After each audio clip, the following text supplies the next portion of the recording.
And we are live. We are What is live. going on, brother? Not too much. Good to see you again. Excited Yeah, man, for the next pod. How was your week? brother. It's been an interesting one, right? I create content full time. That's all I do. So if you look at a first week of Trump, it's kind of insane.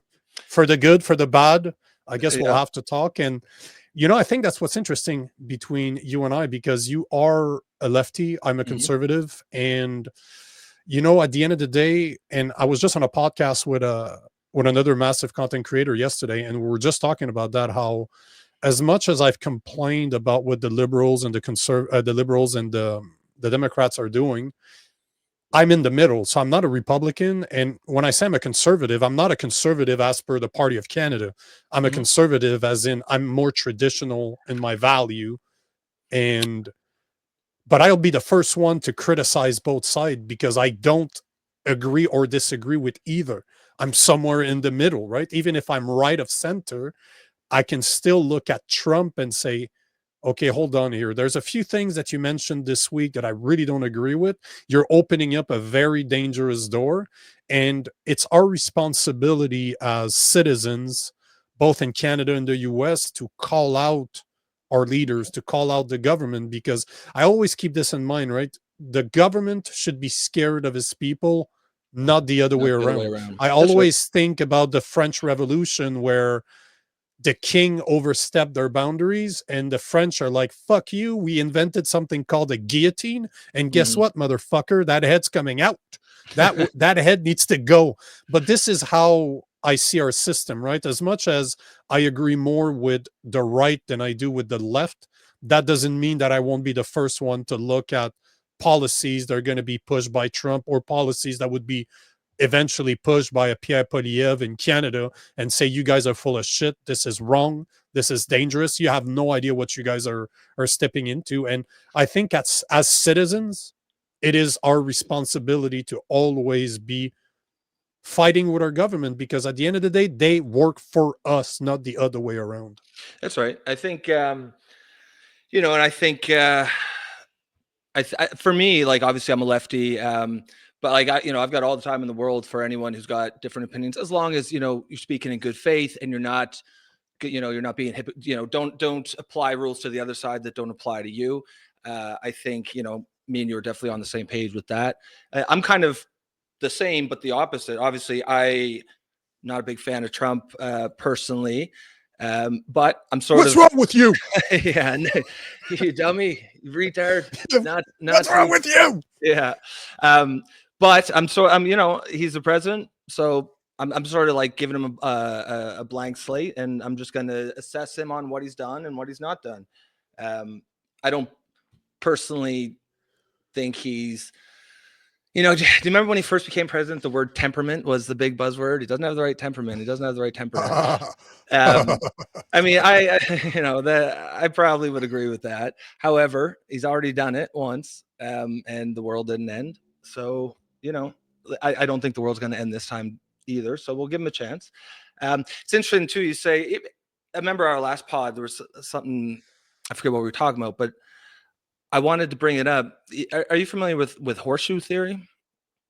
The horseshoe theory. Horseshoe theory, No, political theory. It's no. basically if you imagine a linear left, center, right, right? Mhm. Most people think of politics in that thing. Horseshoe theory would say that that's actually shaped like a horseshoe, and that the far left and far right are actually much more closely aligned than people in the middle.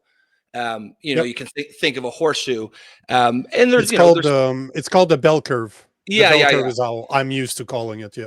And so that's sort of where I see me and you and this podcast. Like, horseshoe theory is implied so that you think about the extremes on both ends. But that also Mhm. means that if you go up here near the rounded curve, we're also, the moderate lefty and the moderate righty are actually have far more common ground. Like, I feel like I've got more common ground with a moderate conservative, a sane, reasonable conservative than the far left, you know, whack Of course you jobs do. on And my side, right? the thing that's funny about that is that not only is the middle a lot closer than we think, but the ways that the far right and the far left are going to act are also extremely similar. they both want to censor other people. Yep. They both want to be totalitarian, which is Yep. pretty, it's pretty interesting that the two far, maybe they don't believe in the same thing, but in the way they're ready, in the means that they're ready to use in order to implement what they believe in is very similar. So Well, their that's way of thinking is the same, their political affiliations are not. I mean, that's a great point, because I think that's really at the heart of it. I think that's what's the most important thing about someone's political stance, is not necessarily exactly what you believe, but it's how you go about doing it and the tactics you Mhm. use to engage with people. Um, I'm hearing the term woke right a lot lately. I don't know if you're I hearing the same. know, I've heard that for the first time this week, and I'm like, balls, we're not going down that I path, are mean, we? at first I was like, nah, it's a bit silly. But then, when you think, a lot of the arguments were like, identity politics and stuff, and you can see it on the right if you think about it. I mean, essentially, you know, I guess the far right archetype would be, you're thinking kind of white nationalist type, that kind of thing. That's clearly, Are you describing me right now? Fucking no, asshole. no, definitely not. Hopefully not. I mean, an actual white nationalist, right? I don't mean the type, how people on the left say, or like everyone's a Nazi. You know what I mean? Like Yeah, yeah. Elon Musk, right? He's a Nazi because He did the Roman. He actually did the sign, and yet, what's interesting is that the Democrats won't stop doing it either. It's really just they don't. Have you noticed that they only show the picture? They only show the yeah. picture of him like this, but they don't actually show the video because he's literally saying from my heart to yours, my heart to yours, my heart to yours. Is he fucking crazy for doing this? Absolutely. Should he have done that? Fuck no, you're an idiot. Don't do that. Yeah.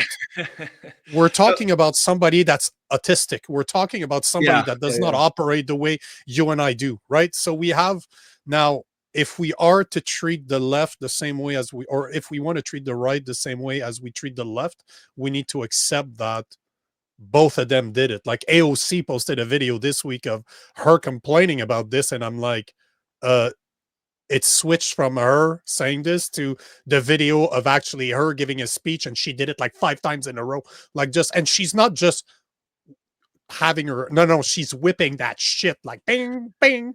Well, yeah, So, and I saw one with Macron, from France, oh, president of France. Macron. Oh, Okay, okay, if you're sorry. gonna insult the guy, at least say it properly, Macron. bruh. Macron. Macron. Macron. Macron.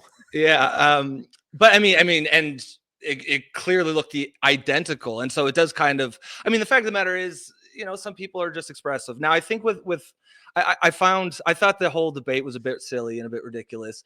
The one thing I kept thinking, like, do these idiots know that, like, it's not the salute that made the Nazis evil? You know what I mean? It wasn't the way they saluted.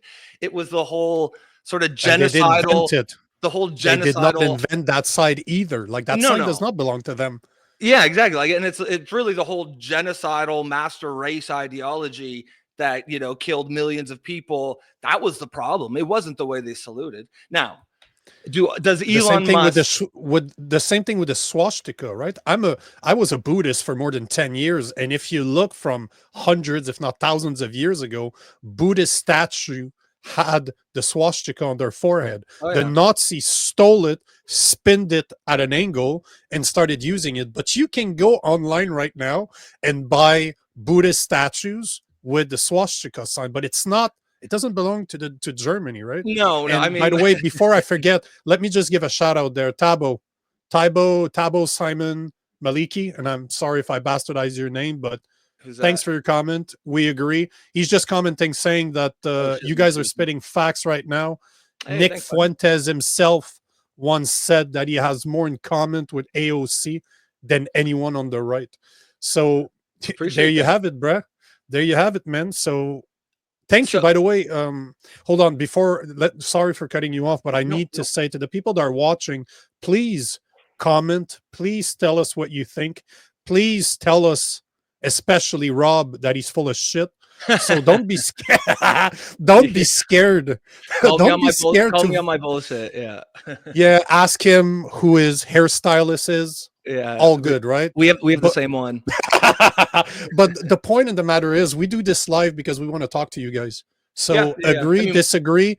that's the whole point. Like, it's to be able to drive a conversation with you guys. So please comment. I'm looking at them and I will answer, give shout outs. And all we ask is to be polite. If you think we're assholes, just say so.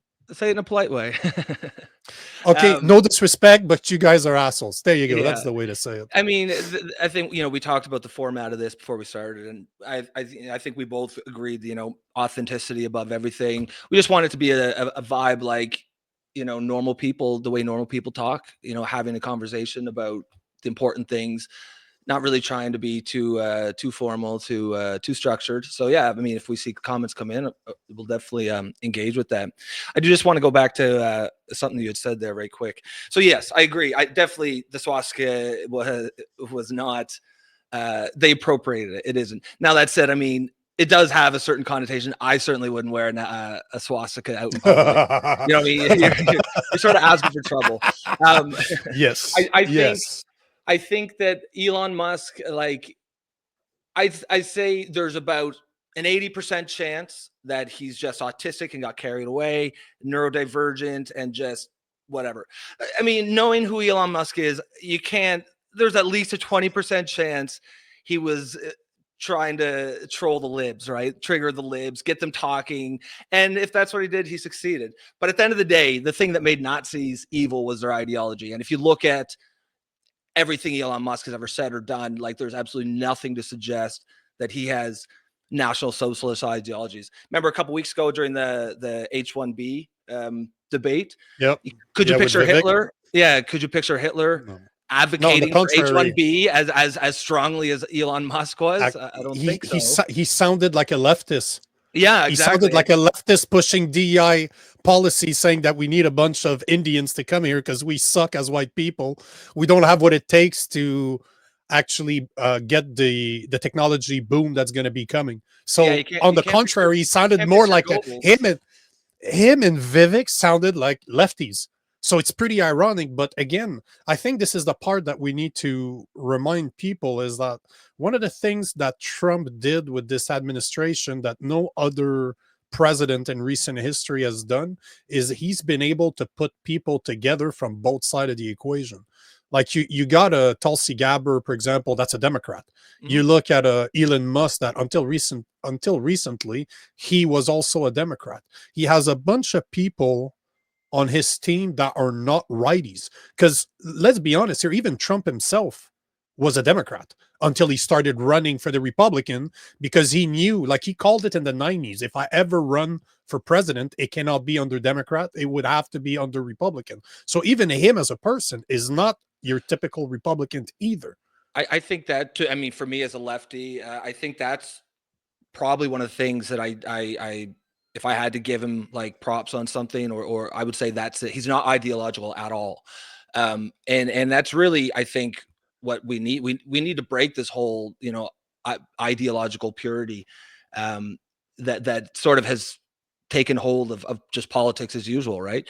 Um, And that he's applies to MAGA. That applies to MAGA guys too. Because this is one thing, again, I was talking about this on a podcast yesterday. We got to be extremely careful that the pendulum doesn't swing all the way to the right, where we start treating the left the way the left has treated the right over the past almost 12 years, right? We got to be very careful not to use the same tools as we were saying earlier.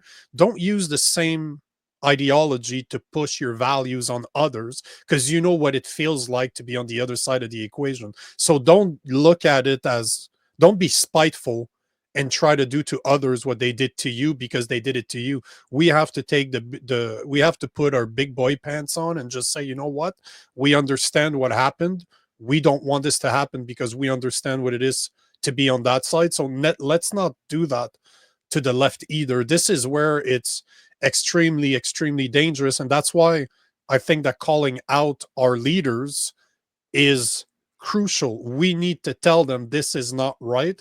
And, I believe in free speech no matter what. I don't really care who says it. I don't believe in it's, I believe in 100% free speech. There's no gray area when it comes to free speech. Either you're able to say what you want to say and or you're not. There's a type Well, of censorship there. And if you like I've already said, that doesn't mean there's no consequences for your action, as in yes, people yes. will not support you, they won't buy your products. That's a completely different thing. But nobody should tell you what you can and cannot say. You should be able to say whatever you want, then deal with the consequences. If people don't like you anymore, guess what? You dug your own grave on this one. Exactly. Yeah, yeah. But you need to be able, the government does not have the right to tell you what you can and cannot say.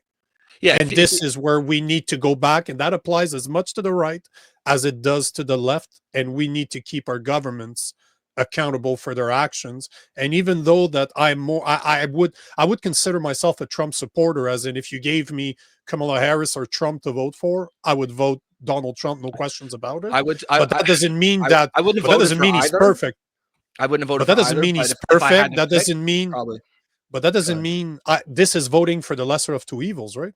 I'm Mhm. not voting for him because I agree with everything that he says. I don't agree with 100% of anybody what they say. I can go back 6 months ago to my content and I can find videos that I said something and I'm like, you know what, bro, you were wrong. Yep. My views have changed. So if I can't even agree with myself 100%, can I really agree with somebody else 100%? It's impossible. But we need to keep those people accountable for their actions. That's the point, right? That's right. Well, I mean, that's the sign of a mature mind or an intellectual mind is the ability to change your mind when new facts come to light, right? Like obviously, 100%. you don't want to change your mind because of trends or be because it's popular. That's not there's nothing respectable about that. But as new information comes in, of course, I mean that's you're not you can't be rigid, and that's one of the things that is a big problem I think with politics today, and this is on the left and the right, is that rigidity, that ideological rigidity. I think you said like what you just said about the right not treating the left in the same way, and this is we discussed a lot on the last pod. I said how important I think it is for society to have a healthy, sane left and a healthy, sane right. They balance each other out because it's just politics is inherently reactive. It will all, it almost It's based on culture. obeys the laws of physics, right? It's like for every action, there's going to be an equal and opposite reaction. And anytime one side gets a lot of power, they almost always abuse it. That is, power corrupts absolutely, or absolute power corrupts absolutely, right? So that's what the backlash is happening right now. This is why the right has control of the presidency and both houses of Congress and the Supreme Court. Now it's up to you guys what you do with it. Certainly there's probably got to be a feeling of revenge, but I would hope that most people feel like you. That's sort of like, all right, guys, let's because extremist politics only begets more extremist politics, and that isn't good for any of us. The whole point's to be able to meet somewhere in the middle, to have some type of common ground.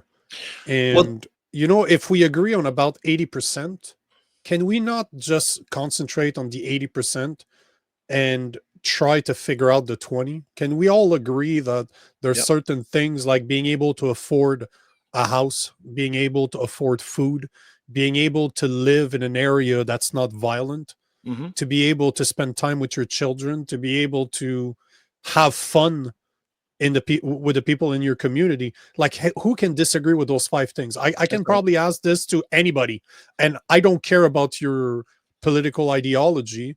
You're going to have to agree with that because those are just human basic wants and needs, right? So Well, at one point we just need to remember that we agree on a lot more things than we disagree, and put that to the forefront mm-hmm. instead of really concentrating on the extremes that I don't want to say that are not important, because there is a lot of things like what we're going to talk about today. And you know what? Maybe 20 minutes in, we should actually start talking about it, because we were laughing about rabbit holes. Yeah. There's a 20 I mean, fucking minute rabbit hole right there. maybe that's our niche. We're the rabbit hole pod. You come for the topic, and maybe eventually we'll get around to it. But I think it's a good thing to us to talk about this, because that kind of sets the stage for what we Yep. wanted to talk I about. So I could not agree more.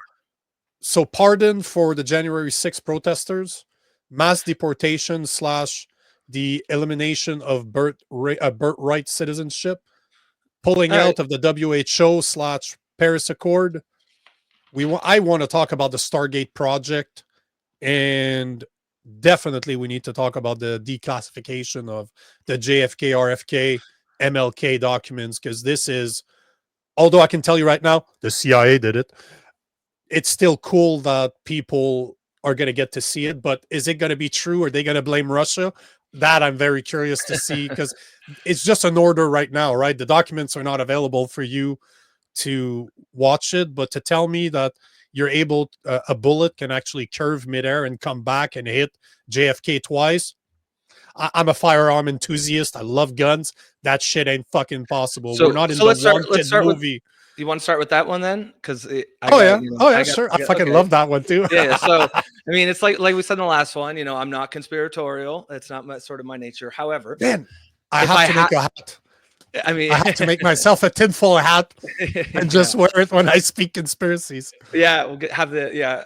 Just so you know, um, I'm gonna have it on my, and it's gonna become a trademark. I'll put it in. You know, some dumb shit's coming out of my mouth. here we go. Um, Mm-hmm. so I'll have my glasses, those ones with the eyes wide open, just so I can have a Yeah, nap, and it'll be like, yeah, yeah, You're like, wow, you're so attentive. You're not even blinking.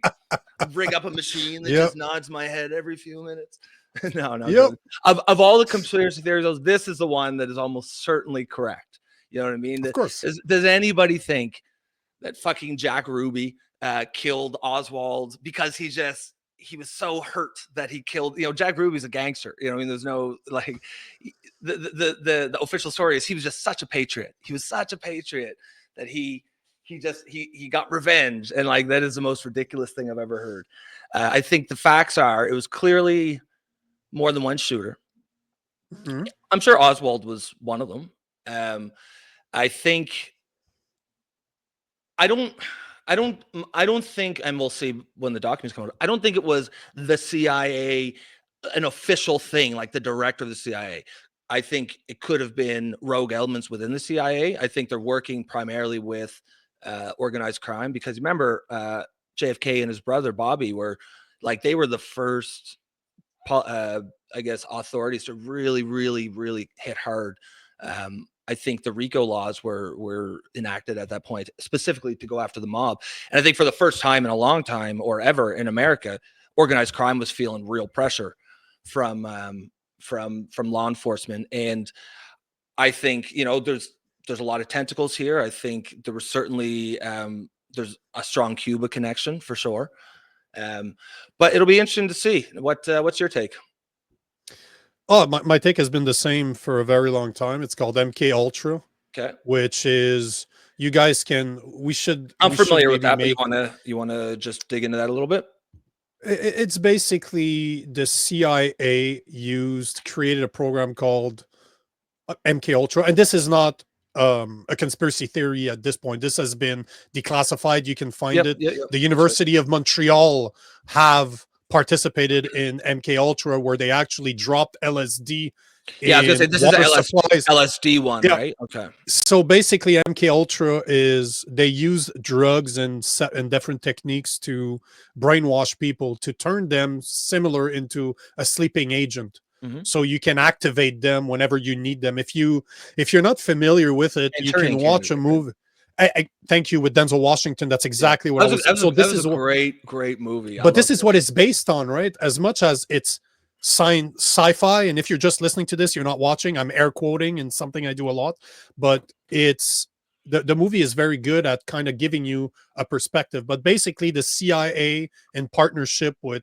other governments like Canada, they actually did tests on people to try to brainwash them, turn them into a sleeper agent that can be activated at any given time. The the thing is that if you look at what happened with JFK, just look at the way that he was killed. It's impossible. Oswald did not do it alone.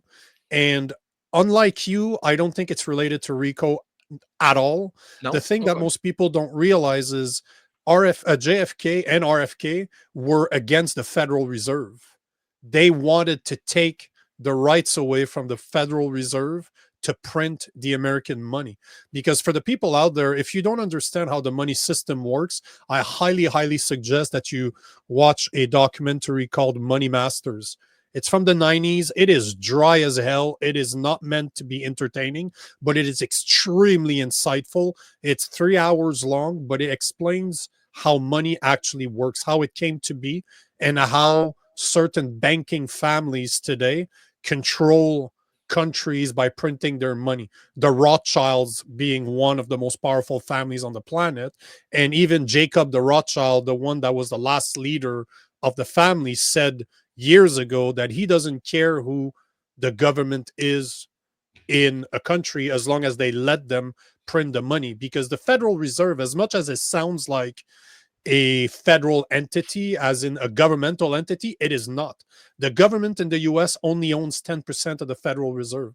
90% of it is owned by private individuals, private companies that are not listed on the bill of the Federal Reserve. They just say that there are other people that owns it. So the point is that the US and even Canada are not responsible for printing their money.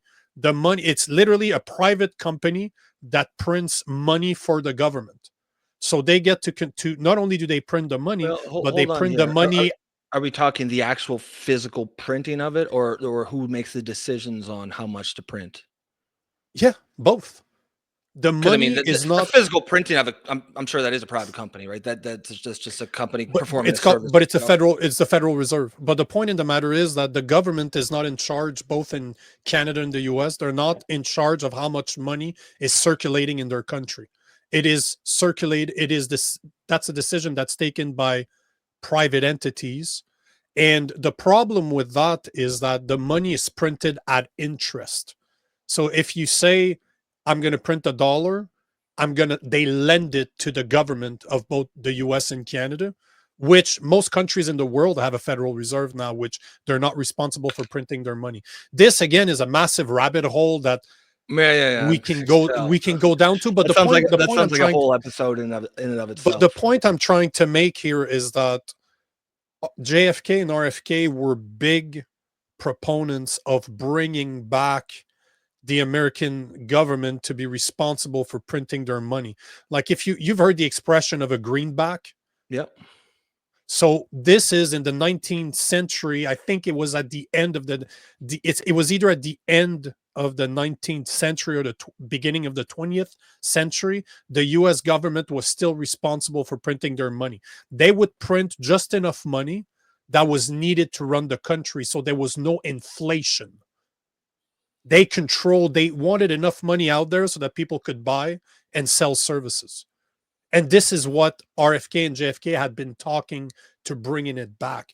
But the people that are controlling the money supply, the Federal Reserve, print that at an interest that they lend to government. So imagine the amount of money and power that those people actually have. This is why, to me, JFK was shot, and we shall see what the documents are going to say, because I don't have a lot of faith that they're going to reveal everything. They're probably going to be declassifying a portion of it, not all of it. But I really invite anybody that wants to understand how money system works, watch Money Masters. And again, I'm telling you right now, it's boring. Sorry, it's very interesting, but it is not meant to be entertaining. It's The not guy is entertaining. dry as hell. He's a very nerdy looking journalist, but it's brilliant, absolutely brilliant, and it will blow your mind. But this to me is why JFK got killed. It'll be MLK, interesting. I don't think we need to know. I don't think we need to say RFK is by association, right? They're brothers. So it only makes sense. Is MLK, are they also releasing documents there? Yeah. So they said they'll release JFK, RFK, and MLK. I mean, MLK, to me, I don't have a theory outside of he was too much of a civil rights movement. The only thing, though, that I wish people talked more, and I posted about this week, is I wish that people would address the fact that MLK, first and foremost, was a Baptist pastor. And he started his civil rights movement based on his Christian values. And you can research that. He has said it Oh multiple yeah, yeah, times, yeah. and that's why he He did. was a But reverend. I think this is that's the part that's never talked about, right? People are always saying, "Oh, he's the father of social justice." Basically, his civil right movement became what the left appropriated as the justice, not the social justice. Sorry, but we have to keep in mind that he was basing his views on Christianity. That's why he did what he did, and well. that's why they shot him. He was just too important. He was too I don't. I think problematic for sometimes. government, right? I think sometimes shit just happens. You know what I mean? I think there's a lot of crazies out there. Mhm. For me, when something like that happens, my default is just, well, it was something, and then Crazy people do crazy shit. yeah, my default is not there's some big conspiracy, but Yeah. like if there's evidence that suggests it, I'll certainly shift. But yeah, I mean, it's funny because a lot of people that will, on the left that will hold him up as sort of an icon, like it's like they don't really listen to the stuff he said. I mean, he like what was his famous quote? Or he dreams of a world where we judge a man on the content of his character and not the color of his skin. Well, that's ideal. That will be the ideal world, but that has to apply to everybody, right? That means equal. Whereas a lot of DEI initiatives, I think, are now sort of like trying to address historical grievances by going too far in the other direction. You can't fight Mhm. racial inequality with more racial inequality and just be like, oh, well, it's the good kind of racial inequality. You know what I mean? It just doesn't fly. The only way you can, I mean, like I've been a liberal my whole life, and I thought that I thought the goal was a truly colorblind society. But now we're told that it's actually racist if you want that. Like you're racist if you don't see color anymore because you're ignoring all the systemic racism and the racism in every single thing. And yeah, if you look, if your goal is to take a microscope to society and look for every single piece of racism, you're going to find it, especially if you have a cushy job that you know where you're making six figures and it's your job to find racism. Well, yeah, you're going to find a lot of racism if you want. You know what I mean? Right now, it seems like the demand for racism far exceeds the supply of it. And so you have these people who in theory are supposed to be, I think, like those like DEI initiatives and I just identity politics are responsible for the the most modern day racism. You know what I mean? And it's just the only way to do it is just to have blanket, we just do not see race, at least at the official level in terms of law and policy. You'll see job opportunities or whatever saying, they won't say no whites allowed, but it will say it in I've seen it. in different Best words, Buy like has done that. Best Buy preference has done it. preference will be given to visible minorities. I mean, well, that's no whites allowed. However you want to shake it, you can dress it up, but that's not progress. That's sending us back. It breeds resentment because, like, yeah, you can talk about historical grievances all you want. Does that help the white guy who's 21 years old and is trying to feed his family? You know what I mean? Is he like, sorry, honey, you and the kids won't be eating today because we had to address racial grievances? You know what I mean? Like it's bullshit. It's just it breeds resentment and it implants the seeds of division in society. And this is part of, obviously, our whole thing here is like the right and the left meeting common ground. For me, I have my own side agenda with this podcast. I'm trying to articulate a sort of coherent worldview. Sort of, I think the left needs to tear itself down to the foundation and rebuild itself back up. Take the good things, get rid of the bad, and there's a lot of bad. You know what I mean? There's a lot of shit. Like, no, there can't be any more sacred cows. Nothing is just sacred. We have to look at every single, because now it's, you're racist if you even question it. Like you have to agree systemic racism is built into our society. And if you question it, you're racist. But like, it's same thing with like immigration. If you're on the left, the only acceptable policy is open borders. Mhm. Any aspect of like, well, I mean, should we maybe at least have some restrictions? No, you're racist. And it's done to shut down debate. And it's how can we talk about this problem? It is because it is a problem. Like, it seems like over the last five, and we haven't gotten to this much, but I'm sure we will. Over the last 5 6 years, it's all the countries in the West have sort of got together behind closed doors, because there was no elections that were, they didn't run on elections. They all just decided just throw the borders open to everybody.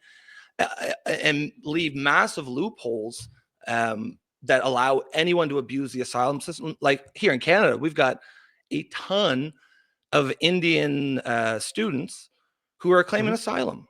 Like fucking India, man. Like this isn't war-torn Rwanda or Bosnia, back in the day. This is a modern-ish, the world's largest democracy. Like that's not what the asylum laws were created for. And yet, like, no one's questioning this. And we can't talk about it on the left because if someone on the right says it, oh, well, they're just a racist, right? Is what people on the left will say. And if you're on the left, it's, oh, you're racist now. And it's very effective. It's very effective at shutting down debate. And that is the point. And that's what we need to get away from. And that's sort of what I'm trying to do here too, is to articulate a coherent worldview of the new left. You could call it heretical liberalism if you wanted to, which is incidentally my Twitter name. But yeah, so we're definitely going to dig into that, I'm sure, over the next couple Did you see, episodes. did you see what Jagmeet Singh said in Canada, that he wants to revisit the asylum seeker law that we have with the US, so that people coming from US coming to Canada could seek asylum because they don't want to be in the US anymore. So ridiculous. You know what I But mean? Like, he wants, I'm not saying he's going to be successful, but he posted oh, you're about talking that. I about haven't had the NDP guy. Jadming Singh, Yeah. the leader of the NDP, was saying that he might want to add that. Like, he has no power to do it. He likes to talk out of his ass, It's but just such still, political posturing. It's such bullshit. It is he's not. just pandering. But he's pandering. Yeah, absolutely. And that's Um, exactly the shit we got to get away from. Like, just these politicians, they're just, throwing meat to the base. It's stupid. Like, America is not, whatever you agree or disagree about America, they're not a country that anyone needs asylum from. They have, it's a country of laws. They can't. Asylum was not invented for people who don't like the politics of their government. You know what I mean? And it's just, he's a perfect example of exactly what we need to get away from. I couldn't agree with you more. Let me say this though, before we change subjects, because I think this is the perfect segue for the next one. But as I posted yesterday, it's awesome that they're releasing the file that they want to declassify JFK, RFK, and MLK. But the one I'm interested about, Epstein file. I want to know the Epstein list, and that's what I posted about yesterday. You'll never But see this that, is the brother. only one I'm interested in, because I blame the CIA for those three guys. So And in my mind, it's done. I want the Epstein list. This is what I want. That's not Declassify political. this shit. That's not No, political. this left, That's right, just we should rich all guys. agree. Yeah, that's just Yep. rich guys. Who, I mean, one thing Yeah. about the right, though, you hear them go on about Epstein all the time, and I mean, there's a lot of pictures of Trump with Epstein too, right? Like, people forget that part too. I mean, if we want to go down. The thing is does it mean that you have a picture with Epstein that you No, were... and I don't agree with No, that. no, But no, but that's what but a that's what lot I'm... of people on the right will say, right? In all Yeah, kinds of yeah. other things. Yeah. But he was still a guy that was worth more than $500 million. So that he had connections with some of the most powerful people on the planet. You know what's crazy is no one knows where he got that money from. Like, he didn't do anything like officially. Like, he didn't really, he had some jobs here and there. I think he worked at, like, I don't know, Goldman Sachs or one of those places, but like, there was no obvious job that he did that would give him that kind of wealth. I mean, I'm sure he was a professional really need blackmailer, right? my tinfoil hat, bro. That would be... No, that's as soon as we're done here, I'm making one. I have tinfoil over there. I'm making myself a hat because I will put it right now. That's actually a great idea. Anytime one of us will have our tinfoil hat at our disposal. I'm just gonna put it on so that I can warn the people that are listening, that are watching us, that something that has not been proven is coming out of my mouth. But all to say that, to me, Epstein falls in the same boat as what's his name, Puff Daddy, Sean Combs. Yeah. To me, they're the same. One did it He for did the the same most thing, powerful businessman. The other one did it Blackmail. powerful with Hollywood as a whole. It's not Yep. even blackmails. It's like Hollywood as a whole. But to me, those are pawns in a lot Peas, bigger game. peas in the same pod. Yeah, I don't like. No, no, There's no, no. no, no, no, no, no, no, no, no, no. That's not what I'm saying. I'm saying that there are pawns in a lot Oh, okay. bigger problem because again, this is something I've had We talk about like multiple. global child trafficking rings, that kind of stuff. Yeah, I've on my other podcast on Woken. That's something that I've had a lot of guests that are worldwide known for this. And it's messed up. Like, if you consider just in the US alone over the past 4 years, more than 300,000 kids have been lost. They crossed the southern border alone, and ICE, that's responsible for keeping track of them, are not. They don't know where they are, but they know they're somewhere in the US. Now, am I saying that they're all dead, that they're all been raped and killed? That's not what I'm saying. What I'm saying is that we have a big problem with missing children in the US, and it's not being addressed. That's all I'm pointing out, right? And when I talk to human trafficker experts, the ones that actually catch those people, Yeah. they say that this is what happened. They don't have the proof to do it, is just to prove it. But the point is that we need to be honest and just look at those as a problem. Those people should be tracked a lot better. But I think this is Are these it's a kids good come reason. through the border? Like, is Yeah, that they came. from Those from Australia? 300-ish thousand kids Okay. came through the southern border because over the past 4 years, it's basically been a open policy, right? Free You for all. could Yeah. come in, claim asylum, and ICE would take care of you from there. You would have to appear in front of court. You were allowed in the country. They basically give you a cell phone, credit cards, and you're allowed to come in. You can find refuge. Which city do you want to go in? We're going to bus you there, but we're going to give you a notice It's, to appear. It's insane. It's it's so absolutely insane. insane. And like don't get me wrong, I'm a big believer in immigration. I think being legal immigration. I think being one of the few countries in the Yep. world that people want to come to. There's probably only 5 or 6 countries that probably get 80 or 90% of the global migrants. That's a huge, huge strategic advantage.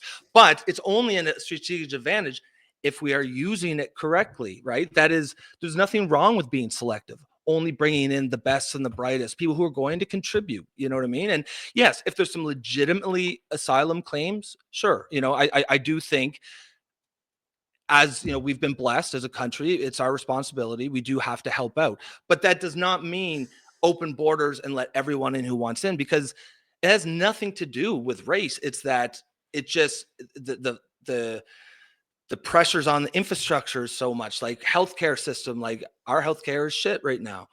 Because in part because so much, there's so much demand. Housing prices are fucking through the roof, and that's just simple supply and demand. When you add 1 million people in 1 year to a country that only has 40 million or something, 50. that's yeah, but it's like a huge chunk. There's a number that you just can't go past without it causing serious social disruption. And we've been way past that number for a long time. But the thing is, if you're on the left, you can't talk about it because you're racist, and it has nothing to do with race. Give me 1 million fucking Indian engineers, Chinese doctors, or whatever, over 1 million poor, uneducated white people. I'll take that any day. It's about, we have a huge advantage here in Canada. We're a country that people want to come to, and we're completely squandering it. And that's another thing that me as someone who wants to really critique the left from the left, immigration is right up there with gender ideology in terms of things we really need to really sort of reassess how we feel about, or what our position is on this. And another thing to keep in mind in Canada, I have to check if that's the same in the US, but I don't think it is. Um, there is the I'm listening, possibility Nico. for Just gonna grab a quick yeah, drink. there's possibilities for international individuals that don't even live in Canada to buy property in Canada. Like, especially Chinese. Like, Chinese do a lot of that where they stay in China, they buy property in Canada, like Montreal, Toronto, Vancouver, and they don't even live here because to them it's an investment. They just buy properties overseas, like they're in China, they buy in Canada, Yeah. they never live here, but it's an investment. They know that it's gonna at least increase at this rate 10-15% in value every year. You can't get a lot of investments that are going to give you that, but that's something that we need to stop. Well, We need to that's stop international investors yeah. from buying, because man, you go to Montreal, they're building skyscrapers filled with That will be empty. condos in it, and the guys don't even care that they're empty, because to them it's an investment. Even Yeah. if they leave that money there for 10 years, by the time they sell that place, it's going to be worth a shit ton of money. So there's a lot of things that we need to stop doing. But I think at the end of the day, and that's one thing that Trump spoke about a lot, and who knows if he's going to do it, is that we need to take care of your country first. Like, if you're, yes, I agree with you And there's 100% that nothing wrong with that, right? Like, there's no, nothing wrong with no, that.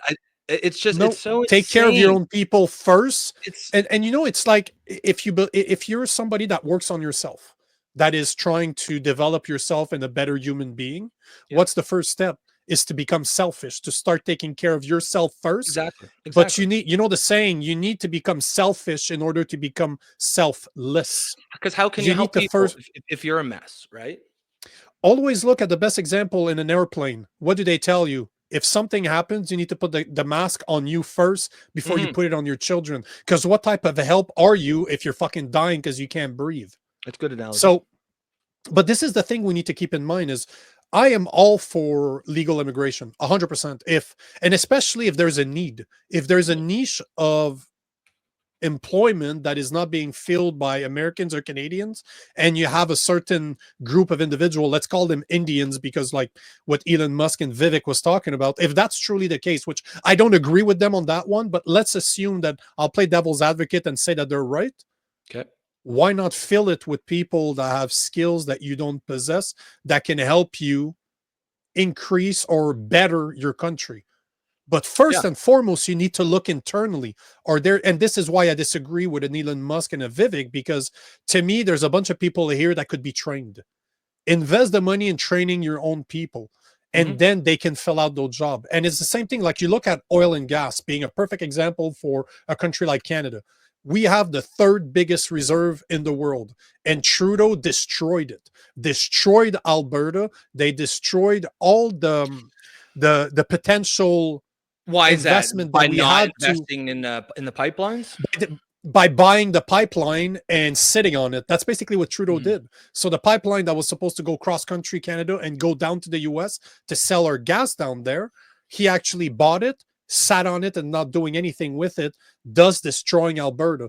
But the point in the matter is that even if you let's say that climate change is real, which I don't believe that it is real to what they're telling us. Do we have an impact on our environment? Well, fucking duh, we do, but not to the point that they're preaching. But let's say that it's bad, right? Let's say that it's that bad. We're not moving away from gas anytime soon. We still need gas. Where do you want it from? Do you want to buy it from Saudi Arabia, where you don't agree with their politics? Or should you buy it? Should you produce it locally, Yeah. so that you can employ your own people? Have, because from a government standpoint, it just makes sense. You're giving more money in the pocket of your people. That means more tax money at the end of the year. That means that your population is richer. Mhm. You're taking care of yourself. And if you look at what happened during COVID being the perfect example, a lot of things stopped being produced, are not produced in Canada or in the US anymore. Think about all the chipsets that are made only in Taiwan. It's not because we don't have Something the like 90 intelligence to, 95% or something they're made. exactly. Yeah, that's So crazy. even masks, like, as much as I don't, that fucking face diaper was bullshit, we still did not have them produced here. So we have to be so dependent on other countries when shit hits the fan, Yeah. instead of Yeah. creating all those products in Canada, Internal. giving jobs to the people. And that applies to the US. So hopefully Trump is very strong on that, right? And that's where the tariffs comes from that he wants to impose on Canada. And agree or disagree with him, he's trying to put his own country first, at least in that one. So it's not racist to say this. It's not bad to say that you should take care of your own country first, and say, you know what? Let's produce all this shit internally. Let's try to train our people to fill up the jobs that we need. And if that's not possible, then look Yeah, outwards yeah. to qualified immigration that can come here and take advantage of those situations, of those positions. Completely agree. I think what a lot of companies do is they use the H-1B, and I don't know. I'm sure Canada has a similar program. I'm not super familiar with it, They but do. it's necessary. But what a lot of these companies are using it for is just a way to get cheap labor, right? They just and Mhm. that's what we need to stop, because there, of course, there has to be a way to get truly exceptional workers in here if we just do not have it. But at the same time, concurrent with you know, with these H-1Bs or whatever Canada's equivalent is getting issued, there should be some sort of watchdog or something looking at every year and saying, okay, that's fine. But if you got 40% in this field, you know, there has to be there has to be a way, we have to be actively invested in training for that field. Like, it should always be a temporary measure. Like we both said, legal immigration is a great thing. You know, this country is founded on immigrants, and it does, but it has to benefit Canada. One thing I really don't like, and this is more in Canada, the United States, but this idea that it's racist to expect newcomers to assimilate or to adopt, our cultures. And I think that's utter bullshit. And we on the left have to get rid of that. Yes, immigration it's a partnership. Uh, we have to meet 50-50. Like, it can't go all one way. For example, the responsibility of the host country, we have a responsibility to be welcoming, to give newcomers the exact same opportunities as everybody else. But the newcomers also have a responsibility to, yes, bring your cultures. I mean, bring your customs and your traditions, the ones that are not like, cutting off little girls' What a clitorises and rabbit all, hole. What a and honor killing and all that bullshit. But yeah, bring your dress, your food. That's great. I think that does enrich Canadian life. But you also have to understand that you are coming to a culture and a society that already exists. You cannot wall yourself off in, an enclave, create a society within a society, like is happening in some Ontario cities now. Um, that just creates social unrest and social cohesion. Any newcomer has to make a good faith effort to be a Canadian. You can be an Indian Canadian, a Chinese Canadian, whatever, what have you, but you have to be a Canadian. And there's people on the left will say you're racist if you expect newcomers to that they should adopt, and now you're seeing like videos of, Muslims shutting down traffic on their prayer rugs in Toronto. And it's Mhm. like, what the fuck is that? You've got And that's mosques so for that. and that's okay. The You ministers are you going to say that it's okay. Culture ministers has backed that on the and federal that's level. utter bullshit. Yet, You if have a Christian, did couldn't you no. see Christians strike? No, they got arrested. Yeah. There's guys that were just sitting there, not even blocking And traffic with their sign. They get I'm an arrested. atheist. So I don't believe in any of it, yeah, but that's bullshit. I'm mhm. angry for the Christians. Um, like, that's But it should be don't fair. don't tell me that they need to do that. They do not need to No, block traffic. It's a power move. It is a a look hundred at what percent. look at what we're doing, and there's not a damn Yep, thing you can do to stop it. And $100. you see our police basically saying, "Yep, there's not a damn thing you can do to stop them." And that is bullshit. And that radicalizes people. That is bullshit. There's no need for it. And that's exactly what I mean. You come in, yeah, if you're a Muslim, you come to Canada, that's great. My last girlfriend, my ex now, she's from Dubai. She was a student here. She's Muslim. Her family came here, and they're all decent, good, hardworking people. They celebrate, or they practice a religion here. They're not out in the streets doing it. I mean, they're not blocking traffic. They don't expect everyone else in society to tiptoe around their religion. But that's exactly what we see. And we have weak leaders who allow this. And on the left, you can't critique that. You can't criticize that because you're racist. And now the same people will absolutely destroy any Christian who does something similar. Mhm. You know what I mean? But, and that's, that is what on the left has to stop. We have to tear that shit down and start over. That has nothing to do with progressive or liberal values. That's just, our culture does matter too. It has value.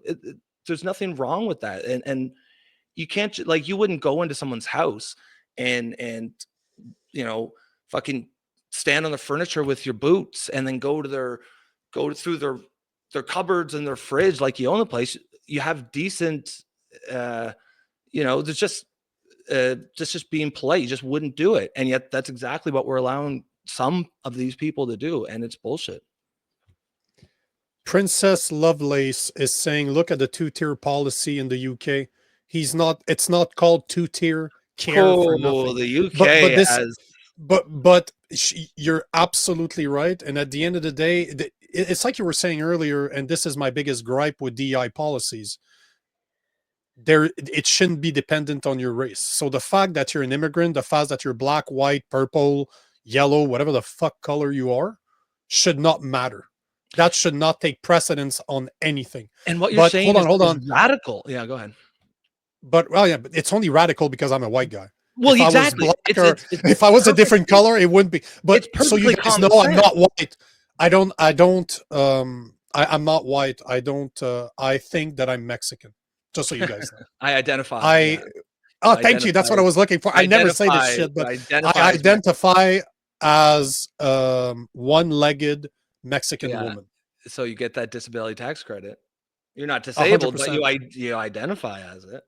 100%. Yeah. But the thing. So, are you done your rent? Can we actually talk about this? Yeah, I'm done. I got it out. I feel better. I could see the intensity. I like it. It's a good. You'll be able to tell when I'm like, what I like is this. When you see the veins start popping up in the neck. But the thing is, this is the perfect segue for the second point because it touches exactly on that. Mass deportation and the elimination of the birthright citizenship. Mm-hmm. Now, first and foremost, I want to start by this, and I have an article here that I wanted to touch on because I've seen, I'll be the first one to call bullshit when bullshit is. Yep. And unlike what people are saying that the US is the only country to do that, it is false. So when we talk about birthright citizenship being that if you show up to a country like my wife is pregnant, right? If she would have her kid here, that means that we could basically claim asylum because it would be born in the US, and thus we could play the system and our kid would be a citizen. That means we could stay here too, right? Yep. Now, Trump wants to eliminate that. But before we talk about it, I just want to show you guys a list. Here's the list of other countries that actually do the same. But if you notice, though, they're all not first world country outside of Canada. So if you look, they're mostly southern countries from here. But you have Mexico, you have Canada, the US, obviously, but you have a lot of southern, like South American country. So I just wanted to point that out because I've seen a lot of those this week where people are saying, oh, it's the US is the only country that does that. Wrong. It's not true. Canada does it. Mexico does it. And as you saw, there's at least another 20, 30 other countries that do it. But outside of the US and Canada, none of them are considered first world countries, right? Yes. Now, do I believe that this should exist? Absolutely not. Absolutely not. Because that means that my wife and I could stay here illegally for the next 6 months. She could give birth and now we could claim that we're citizens, because that's a lot of the things that happened, right? A lot of people crossed over here, had kids, and now they're like, oh yeah, but you can't separate families because the birthright citizenship and the mass deportation are connected to each other. They go hand in hand. I don't think that's right because they didn't do it. If my wife and I would really want to play the system right now, we would have been able to do that. We would never do that because that's not right. Yeah. That is not right. That's taking advantage of a system. Do we want to move to the US? We'd like to. We'd absolutely like to, considering we spend half of our time here, but we would do it in a proper way. And especially now that Trump has removed, as per January 22nd, he has removed the mandated COVID vaccine to become an American. Was that still in play? Oh yeah. Yeah. That's why we can't. That's why my wife and I we couldn't apply. We could only apply through a business for a Nico visa, as they call them. Do you want U.S. citizenship? That would be the goal. Yeah, we'd like to be able to be here. We'd like to be able to stay. Hold on to your Canadian as well? That's a good question. Not only that, but my wife has Italian citizenship too. Oh, So okay. you have to check, because if you're Italian descent, her father's Italian, like he was born over there. So Yep. she was able to apply for citizenship. Now that we're married, I can apply for the next time we're going to apply for my citizenship. So I basically will eventually become an Italian citizen, but I don't know how many citizenship you can keep. But I don't necessarily need my American citizenship. I just like to have the equivalent of, what they call a green card, to Yep. be Yep. able to stay here as long as Permanent I want, residency or own whatever. property. Permanent residency would be the equivalent in Canada. But I would love it. I love the US, man. I love the South. I don't like winters. I don't want to deal Where with are you, winters by the anymore. way? In Right now, Alabama? Alabama, bruh. Yeah. Yeah. We're with the Where? rednecks down in Alabama. It's a Yeah, beautiful place, man. roll Tide. We're really at the border of Alabama and Tennessee. We're literally just over an hour outside of Nashville, I, where the I've, Cowboys are. I've never been down that way, but I mean, it looks beautiful.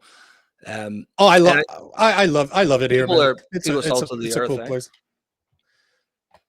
People mind their own fucking business. Yeah, That's I what like people that. do here. I like People. I like free speech and I like guns. So down here, they like Like guns and they like free speech. you're in the So right I'm like, place. I'm with my people. I Yeah, you're love in the this right place, place. man. But at the end About of the day, I'm a libertarian by heart, right? I want to be left alone. yeah, yeah. So, but mass deportation and So yeah, elimination of birthright citizenship. I think my opinion on this is pretty fucking clear. But as our token lefty. lefty, I what do you think about uh, kicking this. people out that don't deserve to be, that did not come here legally? So I mean, so the birthright citizenship. I think that's the right call. I think that it's one of those things where if it happened rare enough just by like a good fit, like someone would happen to be traveling at the time and they gave birth, I don't think it would be an issue. But what's quite clear is that there's an entire industry set up. It's like birth tourism. They come in on the due date or just before for the intention of giving birth in the States, and now they've got their US citizen child. Now you bring the whole family out. That's clearly not what it's for. It's clearly a massive loophole. I saw an article on X yesterday, and it was from I don't know, like the Atlantic or one of those sort of lefty, and the headline was mass rush of immigrants or like whatever scheduling C-sections to get in have their birth before when it comes in play, February whatever 10th or 15th. And the whole point of the article is like, look at what Trump is forcing these poor people to do. And I'm thinking, that proves that this is necessary. You know what I mean? The fact that you've got these people who are going to schedule C-sections just to get under the law, so that is like the best proof you could have that's necessary, what he did. I mean, that's a massive loophole. And it's almost like these people, these idiots on the left, they just think that like Don't call people. them names.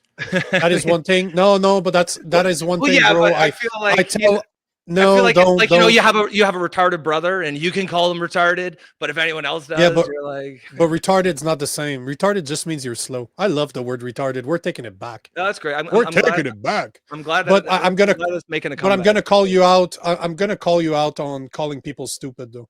Don't do that, because that doesn't drive the conversation I want to drive. Like, I'm not, as much as I can't disagree with someone, I don't want to call them stupid. It does not work in a proper conversation.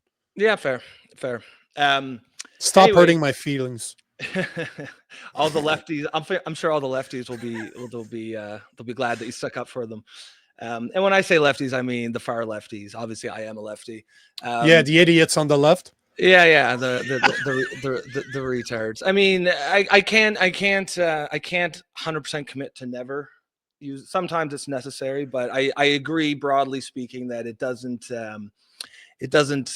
it's not productive to the discourse. No, Um, and that's but my point, right?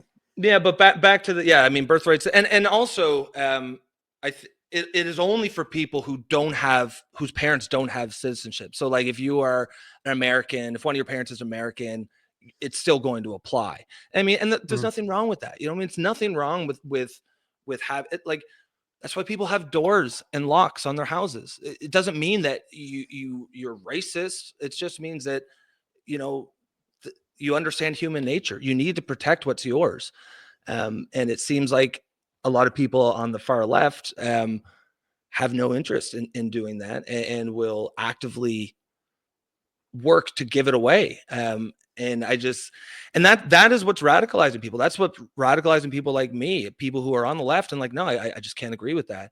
So this is why my sort of big picture concept is the left has to be torn down by people on the left and rebuilt in a, you know, piece by piece. Look at everything. Okay, this is good. Let's keep this. This is shit. Let's get rid of that. But at the top of that list, you know, you've got immigration, you've got gender ideology, and you've got identity politics, right? Those are the biggest, in my opinion, the biggest flaws on the left.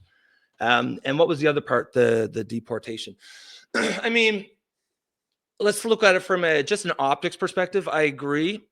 I don't think you should be booting down doors at 2 a.m. And Like the knock knocks, the yeah, no knock. hauling. I think What what was is it? it No called? knock, no knock raid, no knock raid. No knock raids. Yeah. Hauling people out. One thing is, I mean, this should not be debatable. You commit a crime and you're illegal, get the fuck out. You know, after you do your time. And if you get, there's room for discretion. I mean, you know, as you're talking about quote unquote dreamers, you know, people who were brought here as kids and they've got a track record, they've lived here, they haven't committed a crime. I mean, it's not my place to say. I'm not an American. I can't say what they should do. If I were American, I would be okay with that. I'm not. I wouldn't be militant about it. But I mean, just the low hanging fruit here is like criminals. Yeah, if you're committing a crime and you're illegal, fuck out. Frankly, if it's a serious crime and you are a legal immigrant, probably get the fuck out. I mean, there should also be the whole point of, you know, I mean, if we go back to the house analogy, if I invite someone to my house and they go through my fridge, take a dump on my couch, kick my dog, you know, Some nice people right there. yeah, I'm probably going to kick them out, and that's fine, you know. And it's not. Let's say it was a person of color. It doesn't mean I'm racist. It means I don't like people shitting on my couch or kicking my dog, and that's just, you know, to me that's just absolute common sense. I think, you know, I don't know. Now, when we talk mass deportation, are we talking like going out of your way to round up people, or more like if someone comes to your attention, whether it's they come into the system because of a crime or something like that, and they're illegal, they're out? I mean, what? It's a very good question. And as far as I know, the plan has not been laid yet. You can see it as you will. Would I be surprised that this happens? I wouldn't be surprised that there would be people being rounded up, Like no knock and raid, boot in say, the middle of the door. and supposedly, like, there's new articles right now that they're talking about right at this moment, like within the last 2 hours that they're talking about this. But everything that I've seen up to now, and I invite the listeners to correct me if I'm wrong, or sorry, to update me on this, because as of now, all that I heard are basically criminal aliens that have been rounded up to now. Don't get me And wrong. this to me is a no. This to me is a no-brainer. No brainer. You want a But no I knock haven't. raid? You want a no knock raid on a criminal? Fuck yeah, Yeah, do that. Get the fuck out. but I think it's gonna be I real bad do optics not. I if you're don't know dragging though, non-criminals because out there. listen, because here is what you know. What? Let's. I'm gonna share this to show people I'm not making shit up. You This never. is a. You don't have your I tinfoil don't hat have. on. So we know That's exactly. we know you're spitting facts now. I was just about to do that. I was about to say I the actually exact love that same idea. thing. I love that idea. Oh, I will. For the next I'm show. gonna have Yeah. to make one. Yeah. Well, So it then, just allows you to sort of like yeah. say, okay, So the I'm not. These are. national, Go ahead. but the National Review says that on Tuesday, immigration authorities began arresting hundreds of illegals that have committed violent crime, including murder and rape. No problem But they whatsoever. No estimate, problem no, whatsoever. of course not. But as you see in blue here, they're saying that over 1.4 million immigrants are currently residing in the U.S. illegally.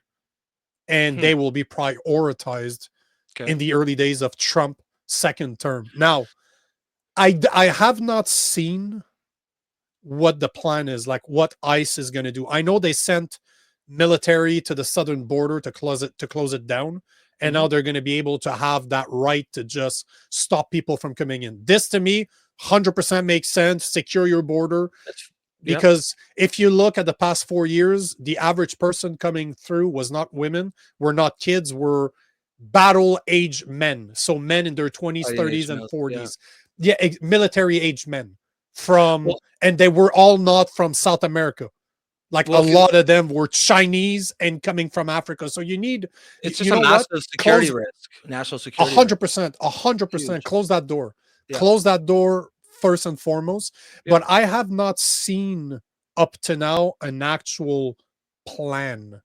And again, I invite the people to update me. Send me those articles, by the way. I love to fucking nerd out on this shit. So if you have Oh yeah, articles, you yeah. have people that are talking about this, please send it to Rob and I will check them out. But as of now, I have not heard the plan. All I'm saying is that it's been advertised that there will be mass deportation, and they're saying 1.4 million. That to me sounds extremely low, because I've heard numbers that are a lot I mean, higher than that. I might believe that's like 1.4 million who have committed a crime or something like that. Because I'm pretty Yeah. sure the number we're talking is like 10 or 11 or 12 million. It's a lot. And though, from what I heard, they were over 10 millions within the past 4 years alone. Yeah, and that's not healthy. It don't matter what your opinion is on immigration. That's not good for society. It isn't good. Even if you love immigration, even if you like, you have to understand that that's going to cause a backlash that will then clamp down on immigration. What we're seeing right now, Yep. people do not think like you gotta. It's like everyone just doesn't think any moves ahead. Like even if you want very liberal or lax immigration laws, you should be the first ones advocating for at least strong borders, because then you can say, listen, we're securing our border and we're going to let a bunch of people in legally. But all it does is just have this insane policy. Like I said, it seems like it's all over the West, where they all got together in the last 5-6 years and was like, okay, so we all agree, no more borders, right? And no one ran on this. This was never, it's in a democratic system. If you've got a government that, if Trudeau had ran on that, or any of these leaders in the West had run on that and they won, okay. I mean, that's democracy. That's the will of the people. But that's not what happened. And you see it in Europe, like basically the common archetype of the immigrant there is that fighting age male, lots and lots and lots of single men. Like, why the fuck are there any male Afghan immigrants being allowed in the country? You know what I mean? Like when women aren't allowed to speak in the streets, like they're clamping down. Like, what are the men fleeing from? Female oppression. Like, they heard a woman talk in the street, they heard a woman laugh, and they had to get out. Like, it's it's it's insane. You're gonna, and it's gonna tip the demographics. You can't. China, how they had that one child policy, and of course that skewed their demographics heavily. I mean, I think it is significantly more men than women, and that's very disruptive on a society. Creates a lot of social unrest, and people just are But you not need to be, thinking about but that. let's not even go that far, because you're going a bit too precise, if you ask me, because at this point you're gonna have to put a tinfoil hat on if you're gonna continue speaking. Well, I'm gonna But make one myself. but what I see, the whole point is to kind of come back to common sense, right? Yes. And if Okay. you look at the screen right now, they're looking, and this, nobody can argue with this. I went to Google and not DuckDuckGo or Brave browsers to show you this is what a very leftist browser is telling us. And right here, they're saying that more than 10 million encounters at the border in 2021. More than 10 millions. That is what they What? encountered. So, Just yeah, encounter.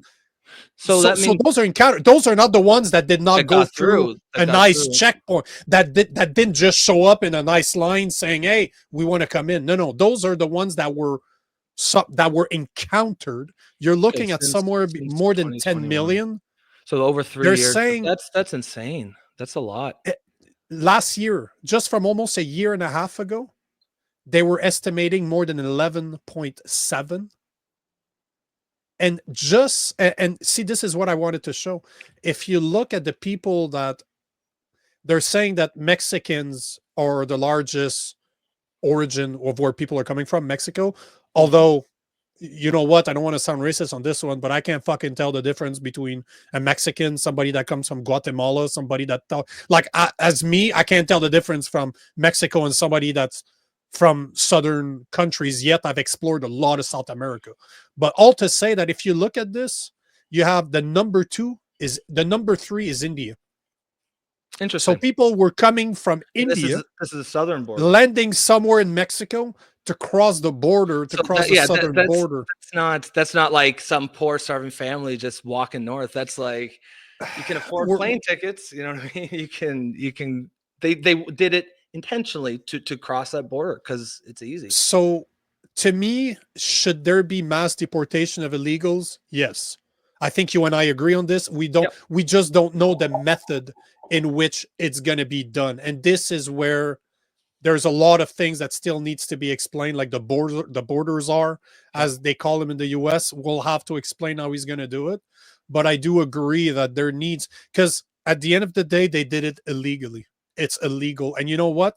As people that would love to live in the US, it's extremely hard for Canadians to do it legally. I know multiple people that are trying to move down here, and it's extremely complicated if you follow the law. Yet, how many times have my friends that we made here in Alabama are like, hey, bro, you should just go to Mexico And walk. and go through the southern border.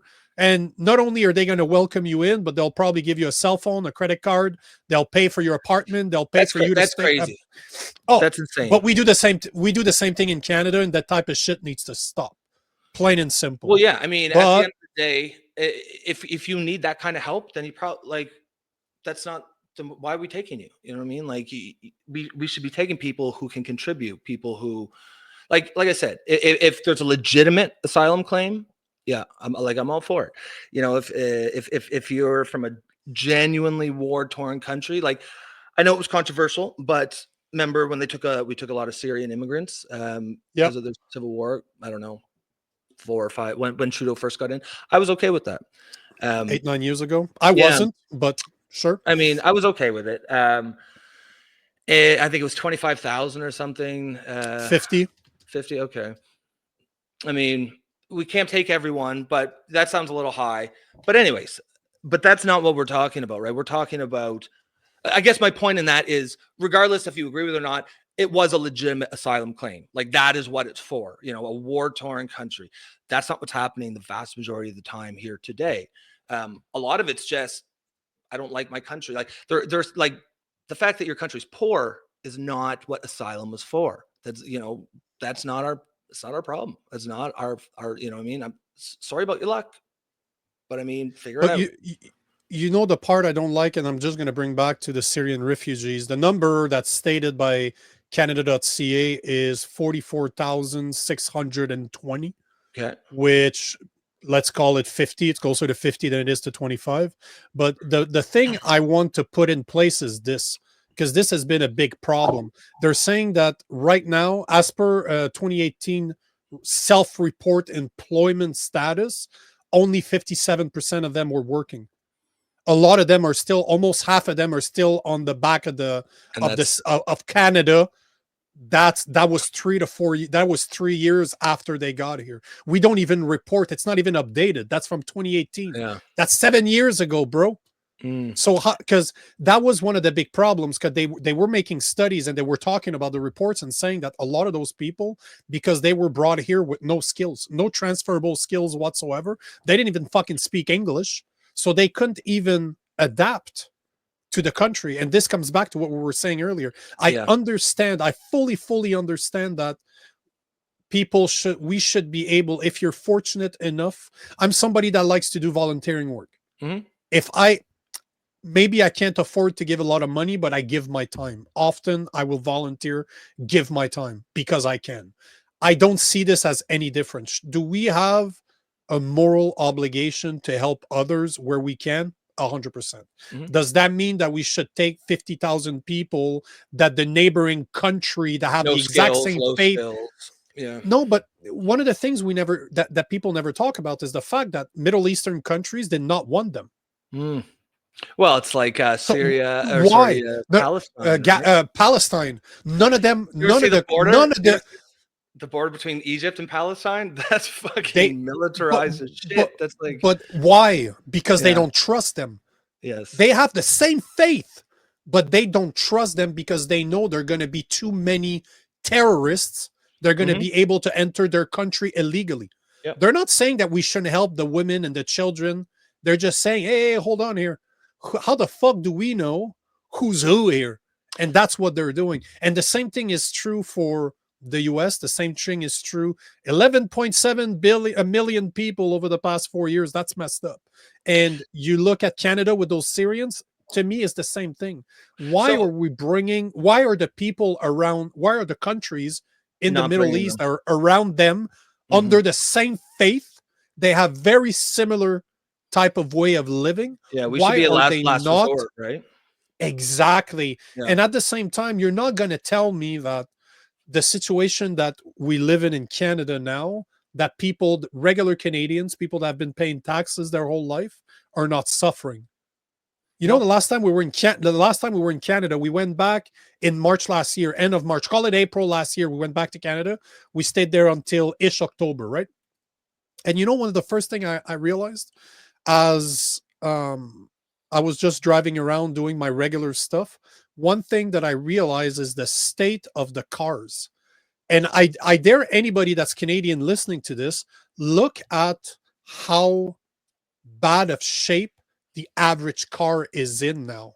Like, people do not have the money to pay for a new car, so they're driving older cars, and it was everywhere. And where we were is not in a poor area. It's just like very, very middle way income. Like, people are just regular people that are employed that probably make 60, 70 grand a year, like 50 to 70, like they're about the average, Hmm.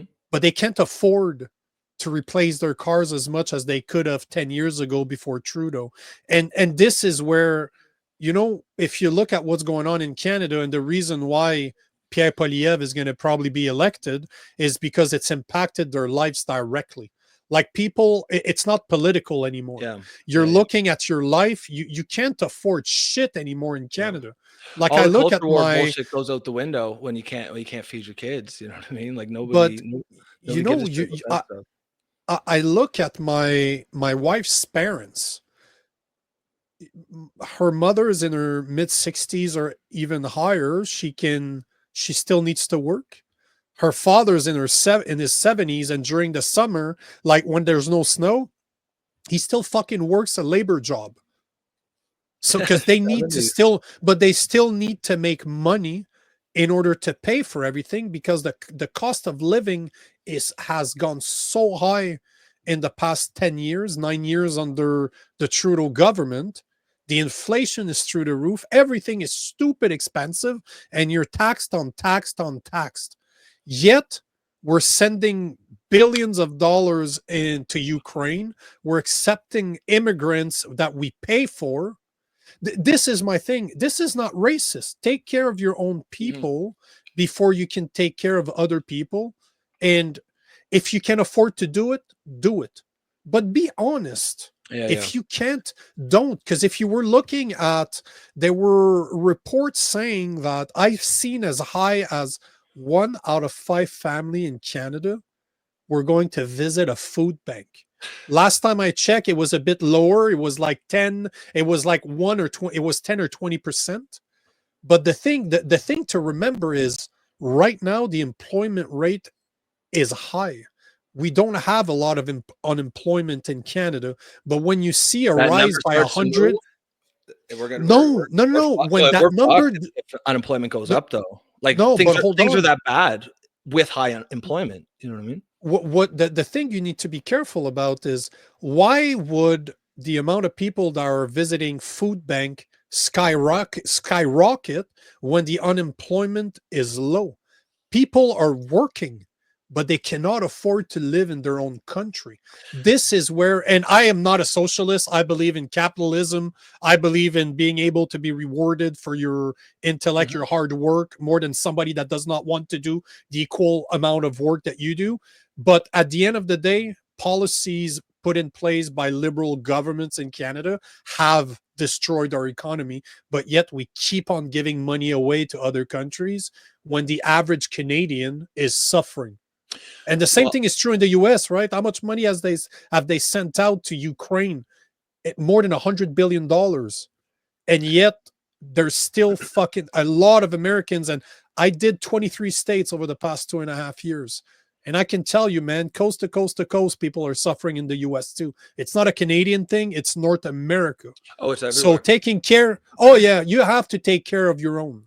You I have mean, to I'm be able to take care of your own first and foremost. And it is not racist. no, It is not fucking racist. that's that's one of my main critiques, I think, of the left. How can we fix these problems if we can't talk about them because some moron is, shouting us down, calling us racist? You know what I mean? Like, so I'm out in the East Coast. I grew up here in the Maritimes. I'm in New Brunswick.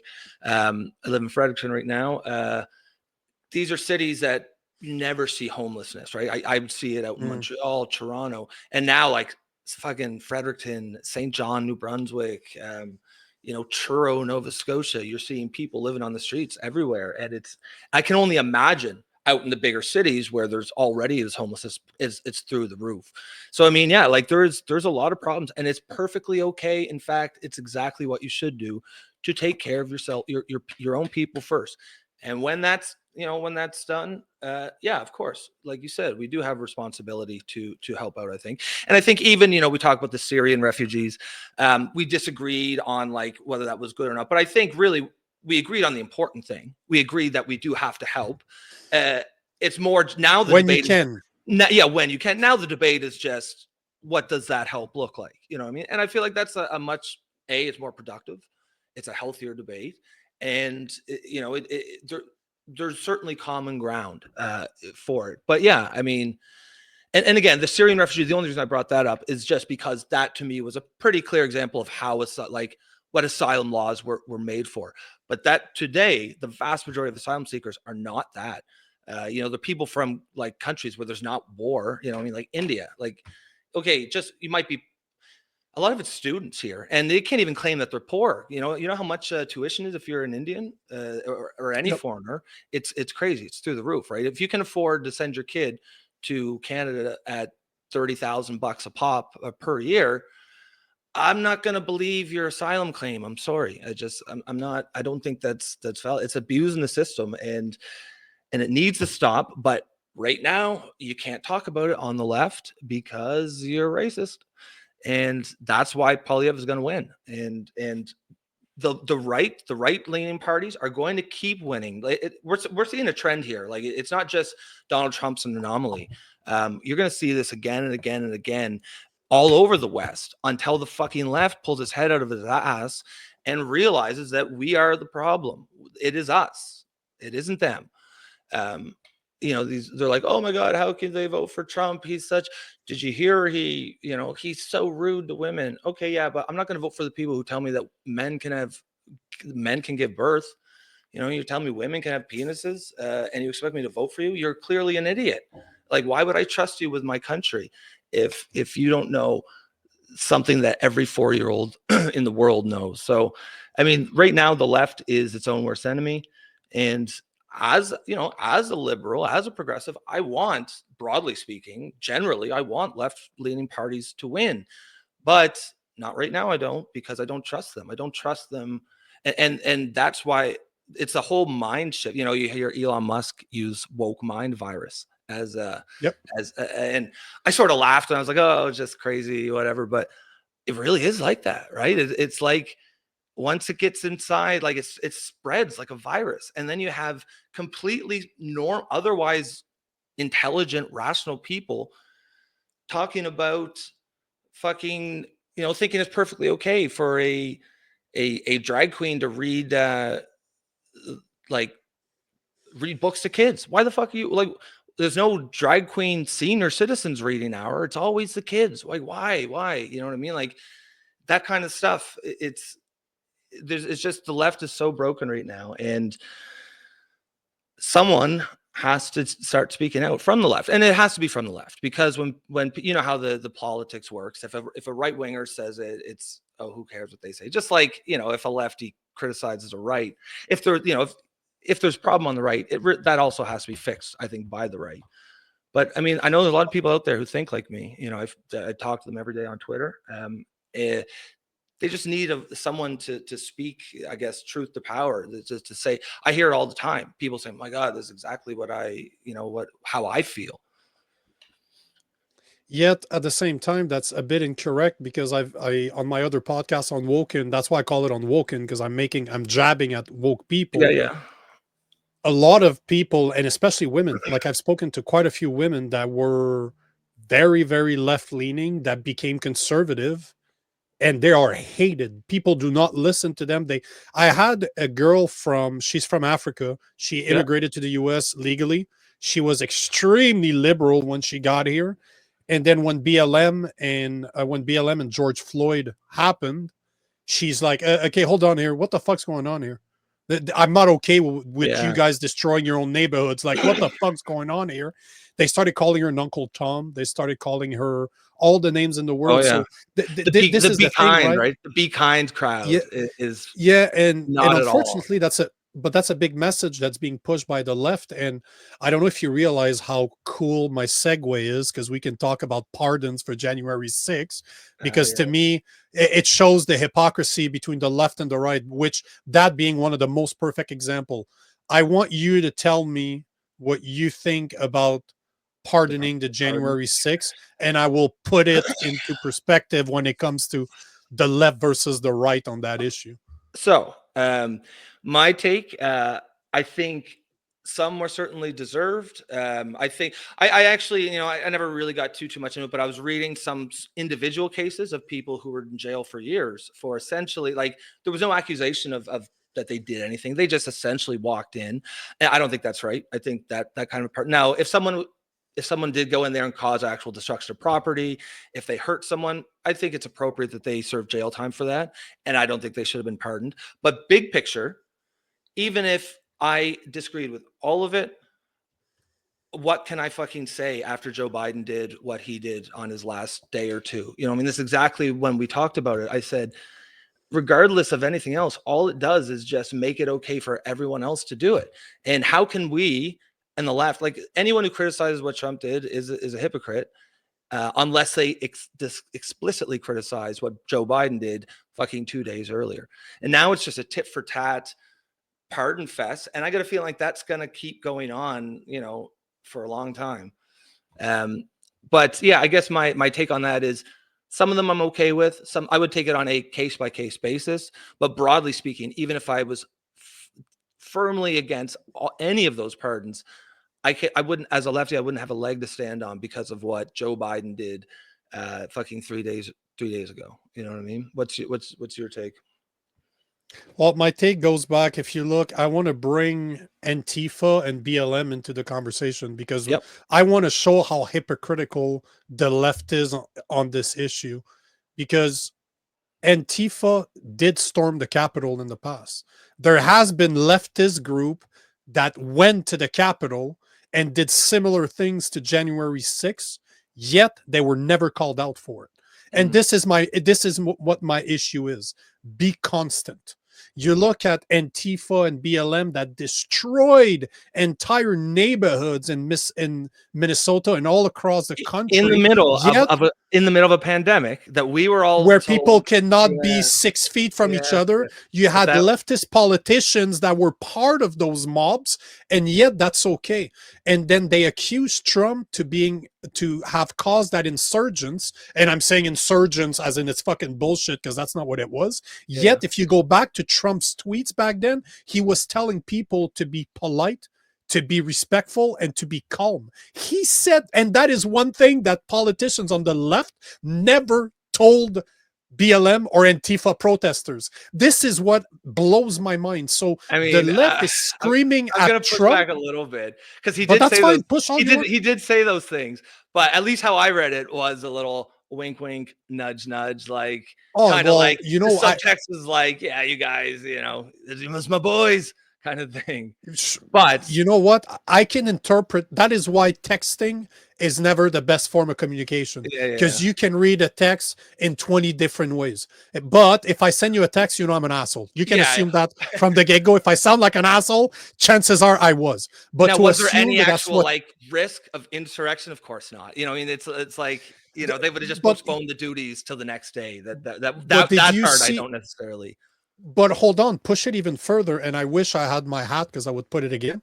But there's a report that just came out from the FBI stating that they had between 23 and 30 informants slash undercover FBI agents as part of that crowd. And I have seen the videos where they're instigating the crowd. They're breaking windows. The guy that broke a window that was super publicized everywhere was a fucking FBI informant. He wasn't Yeah. even part of those. See, and this is my problem. And the same thing for if you look at the BLM and the Antifa. Did you ever hear about the bricks? There were literally bricks. People reported seeing piles of bricks in the area that the protests were coming in. They put a bunch of people on buses from all over the country to go to those protests. To those protests, they would show up and there's bricks right there. You're instigating. Like you're Yeah. really just I mean, saying, "Hey, there's building right there. There's bricks right there. What do you think?" yeah. So I remember at I the end heard of the that, day, and I thought it was sort my of typical problem of is Hattie. this: Go it's ahead. hypocritical is my problem. Yeah. Is if you're going to treat the left, if you're going to criticize the right, take a good fucking look in the mirror. Because I can tell you, there's a guy that I know here, one of my friends slash client that I deal with here. He actually has one of his friends that's been in jail for years because of this, and he was part of the 1,500 people that just got liberated. The guy Oh, just showed me a picture this week. He was hugging his children for the first time in years. And he had been there just to have been part of the protest. He didn't do yeah. anything wrong. He Yeah. just I don't think. spoke. So, this is where we need to be very fucking careful with the power that we give our governments. Mhm. And as you said, the fact that the whole January 6th committee got pardons Yeah. That's. preemptively. But Mhm. did you hear that though? Because that's another thing we should have talked about. The fact that our super friend Dr. fucking Fauci got pardoned by Biden a few hours before the inauguration. He said, "I've done nothing wrong, so I don't need a pardon," but still accepted it, which tell you he's fucking guilty and he knows what he did. But did you know that the January 6th committee, some of the people said no? Because people don't know this, but you have to accept the You, pardon. it implies guilt, right? That's the point of it. I You, think I posted if about I'm this. I'm like, you have Fauci that says he doesn't need it, but still accepts it because you need to accept it. A citizen can just say to the federal government, say, you know what? No, I don't want it. It's I in don't your need. right to refuse a pardon, but accepting a pardon is a blank. And the pardon that they got, and this is something that's worth noting, a guy like Fauci got a pardon not for a couple of years ago. It went back 10 or 15 years. So he Hmm. cannot be held responsible for anything that he did under the CDC. But he accepted the pardon and like, oh, once I have a blanket protection, I'm like, I did nothing wrong. But did you know that some of the committee member of January 6th, the guys that went after the protesters, some of them refused their pardons and say, you know what? I've done nothing wrong. So even if I don't agree with what they did, I got to respect them because they at least truly believe that they That were not they guilty. did nothing But I wrong. agree with you 1,000%. That shows guilt by association. Yeah, and it's you brought up the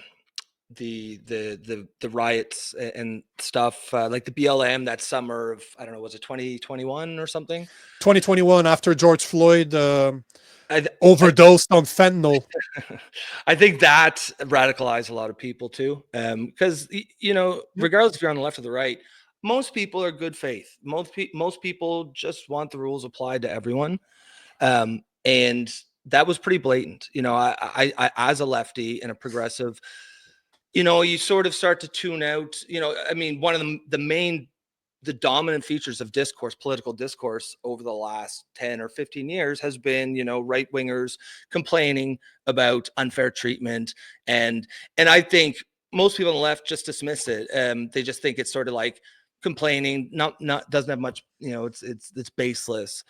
And then that happened. And I think a lot of people are like, okay, well, no, that really is, that does look like a double standard. Now it's funny because now that I'm sort of, considered a heretic among many on the left because of my stance on gender ideology. It's interesting how my eyes have opened in a lot of ways about some of the things that I sort of took for granted, that I'm starting to realize, some of these things that right wingers have been saying, they have a point. And that's sort of where the root of this podcast comes from, because, it's more along the lines of, these people are not my enemy. Like I've been led to believe, they're not monsters. At least most of them are not.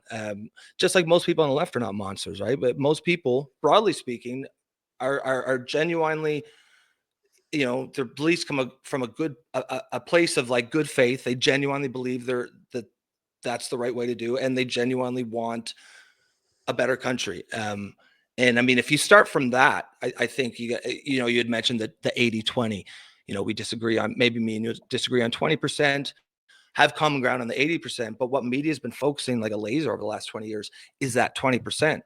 And there's no, like even the Supreme Court, like something like, I don't know if it's 80-20, but it's a large majority of their decisions are unanimous, are not 9-0. So like there is a lot of common ground for the right and the left, but you would never know it. You would never think it if you listen to the media. If you listen to that landscape, they have us at each other's throats all the time. And I think part of this podcast is to show people, we got a lot more in common than they might think. But I think it's even like I would take it a step further when it comes at least to my reasoning between having this podcast between you and I. I want to also show people that we can disagree and still be polite about it. Exactly. Yeah. Because And this is on the 20%, we don't have yep. to, we can still respect each other, like each other. I don't think you're a monster. You're not, obviously I'm smarter, but like, I think you're a good guy. You try really hard, and I appreciate that. I appreciate that. But Yeah. it's to be able to have those conversations, to laugh about it too, and just show that we are more alike than we think we are. And Yeah. even on the things we disagree, there's nothing stopping us from being able to have a conversation or a healthy debate that is based on intelligence and facts. And one of the biggest one that, like, I have a video right now that's pissing people off on X, but it's about climate change. I had a podcast that I released this week with one of the biggest. She's not anti-climate change, but she questions Yeah, you've told me about the her. narrative, I'd like right? to get her on. Yeah. I'd like to get her on the show. And what we should do is find somebody on the other side that disagree. And I've tried. Believe me, my other podcasts, I talk to people I agree with, people I disagree with, and I'm not there to question them. I'm there to give them a platform, ask them certain questions so that they can share what they actually believe in. But what I'm trying to say here is there's a few people that kept on complaining about what she said, and I'm like, you know what? Okay, that's fine. I'm not going to defend her. I'm not the expert here. I had her on my show to show what she believed in, because unfortunately, the vast majority of people will shut her down the day that she starts saying, and she's a climatologist that was a professor at Georgia Tech. We're talking about one of the biggest universities in the US. We're not talking a little college in a small town of rednecks somewhere in Alabama, right? Yep. So we're talking about a massive university. And she's brilliant. She's absolutely very, very intelligent.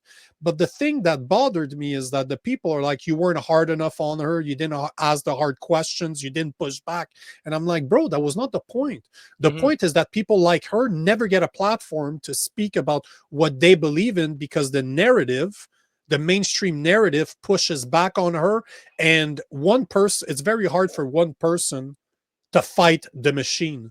Yeah, But what absolutely. I want to do, and that's why I like the conversations that you and I are having, and fuck, we're doing a minute and 45 minutes once a fucking again, and we barely touched 3 points out of our out of the topics we It's gonna wanted be to a talk recurring about. theme, I think. But this is the beautiful thing about this is the fact that you and I can have a conversation and still I know we're going to disagree on some stuff, and this is what I'm trying to shed light on with everything that I do, is to really give a place to people to say, you know what? I invite a debate, but I reached out to multiple people on the other side of climate change that are your mainstream activist scientists. And they won't even They talk, right? never, they Yeah. won't even get back to me yet. And I asked her on the podcast, I'm like, would you debate them? She's like, absolutely, but they will not debate me. And this is, as you said multiple times already in only 2 podcasts, when you shut down the debate from the get-go, means that you're hiding something and you That's don't even suspicious. believe in what you're saying. You don't even have, how can a scientist that is world renowned say that this is incorrect? What they're pushing is not what we should be talking about. This is a vendetta against fossil fuel, because that's her main stance. Is what you guys are pushing is you're trying to get rid of fossil fuel. Instead, how about we look at different technology like nuclear power, Yeah. like thermonuclear? Just let's use the technologies that are available to us depending where we are in the world or in your state or wherever you're located. This is all she's saying, yet she gets called all the names in the world by the same people that will not fucking debate her. And this is my issue. Like the January 6th being the perfect example, the mass deportation being another great example. Like, why are we not able to just have professionals, experts on both sides of the equation to just say, okay, present your case? I'm not here. I'll serve as a moderator to just say, that's the question. You have that much time to answer. Rebuttal, you want to answer. Have a smart and well produced debate that Mhm. will allow people to form their own ideas, to engage their critical thinking, and to say, you know what? There's the left opinion, there's the right opinion, and then the truth is normally somewhere in the fucking middle. Yep, that's right. I think, any anybody who says the science is settled, you hear that all the time. The science is settled. They do not understand how science works. Science is never settled. All you can do is say this is our That's the best whole guess. point of science. That's Yeah, the this whole is point of science, is to question itself. yeah, That's the whole point. exactly. That's the So I scientific research. The scientific method is to question yourself, then put it into peer review so they can question you and yeah, say, you're wrong. it No, you're right. Duplicate your findings, and then, oh, you know what? It's been peer approved, peer reviewed. It makes sense. But science would never grow if it didn't question itself, because the science it's would have been approved and just say, you know what? That's what it is. it's We're based done. on it's based on testing itself all the time. Like 100%. true science 100%. would never get shut down at anyone questioning it. You know what I mean? So it seems like what's happening on the left a lot is, quote unquote, the party of science. They have like I'm very empiricist, very scientifically based, but science is just a method. It isn't an ideology. It isn't anything. It's just a way to answer some questions. What they're doing on the left is the science. TM. Trust the science, not science. Small s. And that's what we've gotten away from. And I think, and that is also so harmful, because we're gonna we look to science. We need science to tell us what's going on in the world around us, tell us some basic facts and truth about reality. And for a lot of people, it looks like science itself has been corrupted by the woke mind virus, for lack of a better term. There's a lot of, the same people that are saying trust the science are the same people who are telling us that men can become women. You know what I mean? And females can have a penis. Like, I'm sorry, that's just not true. I know it isn't true. And if you tell me that, even if you're saying something true over here, I'm gonna seriously doubt it. And I'm gonna doubt it even more when, if I ask a question about that thing, if you just shut me down, if you just say, oh no, he's a kook, he's a conspiracy theorist. Um, I do believe climate change is real. To the extent of what is not quite clear. I mean, just the basic facts of how we know you know, greenhouse gases to work, like, yes, that is fact. Some of these gases will trap heat in. Now, will you know, is the Statue of Liberty going to be underwater in 20 years? I don't think so. But somewhere between there, you know, like there's some changing going on. But like we have to be able to, same thing as immigration. We have to be able to talk about it. Have you ever heard of the 13th man in Israeli policy? It's sort of a, it's a little bit of a rabbit hole, but bear with me. I'll keep it brief. Basically, it was the idea that do you remember? Are you familiar with like it's like the Yom Kippur War, or like 1967 when all the Arab countries invaded Israel? I think it was 1967 or something, and it was a huge intelligence failure because no one predicted it. Everyone thought that the Arabs would never invade, and then they were caught with their pants down. And so, because of that failure, Israeli, sort of at the highest command, implemented this idea called the 13th man, where if you have 13 people in a room, you know, all experts, and all 12, the first 12 agree that on everything, that yeah, this is true, this is true, this is true, the 13th man has a responsibility to disagree. Even if he doesn't disagree, it's his job to pick apart every single thing that he can, even if he doesn't. Play devil's advocate, basically. Exactly. And that, to me, I just thought that's a great way to approach things. You know what I mean? There has to be, but that whole technique doesn't work in today's political environment. You can't be a 13th man. They just call him, you know, a kook or a conspiracy theorist or a racist or a bigot or whatever, and they wouldn't listen to him. And I mean, that's the danger of that sort of group think, and that's what has to be broken. It happens on both sides, but anyone who says it's not more common on the left right now is just not paying attention, because it is. And that's the sort of, sorry, go ahead. The thing is, you know, it's not that. The worst part is that the reason why the left doesn't seem to understand that it's happening is because they're the one doing it. Well, exactly, right. If now, like, you go back to, I'm just looking at a post from Buck Angel, a transsexual man that's posting about Trump, saying there's only two genders. Since Obama, I've been called all the names in the world to say that being trans, if you look at gender and body dysphoria, they are mental illnesses. Of course they are not supposed to be encouraged. They're supposed to be cured. They're supposed to be addressed. We're supposed to help them get in fact with reality and say that they have mental health treatment. Exactly. Right? It's not cutting off the body parts. Yet people now are calling or outrage that President Trump just said there's only two genders. There's only two genders. There's only two sex. And people are like, what a fascist, was this, was that? Hey, bro, since Obama, you've been forcing that ideology on me, and especially kids. Yeah. This is one line that I do not cross. Do not fuck with kids, bro. That is the line that you will never cross with me. Do not fuck with kids. There's no turning back from that. No, well, and that's such a great yet example. You have him say there's only two sex, and now they're the victims. They're like, oh no, how am I going to continue to live? Bro, you have mental issues. Stop it. Yeah, exactly. But this is the thing. The left has not experienced that ever in the past 20 years. Now they've only had 4 days. 4 days. 4 days. 3 days. Being challenged. Challenged. Yeah. And now they're crying murder. Can't handle do you start to understand? Now they're going to start to understand, and hopefully the smart ones that are similar to you, I wouldn't call you smart, but I would say people that are going through a similar enlightenment. Well, you called me dumb earlier. Yeah, so I have exactly. to split that in somehow. No, it's all good. I will laugh at it, but I don't forget, motherfucker. But all I'm saying is that they're starting, they haven't lived it. We have let them say whatever they wanted with no consequences whatsoever.